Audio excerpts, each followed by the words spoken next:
এটি হচ্ছে তারাপাশা মাদ্রাসা, কিশোরগঞ্জের ঐতিহ্যবাহী একটি দ্বীনি শিক্ষা প্রতিষ্ঠান। এই মাদ্রাসাটা দেখতেই পাচ্ছেন অনেক সুন্দর, ভিতরের পরিবেশটা আরও খুব সুন্দর। মাদ্রাসাটা বিশাল বড়, এখানে হাজার হাজার ছাত্ররা লেখাপড়া করে। দূর থেকেও মাদ্রাসাটা খুব সুন্দর দেখাচ্ছে।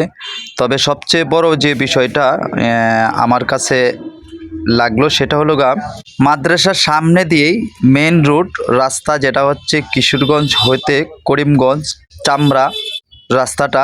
এটা হচ্ছে এই যে দেখতে পাচ্ছেন ড্রেনটা, এই ড্রেনটা মেরামত করা খুব জরুরি দরকার, কারণ এই ড্রেনে জন্য এখানে পানি জমে থাকে, পোকামাকড় একটা বিশ্রী রকম দেখা যায়।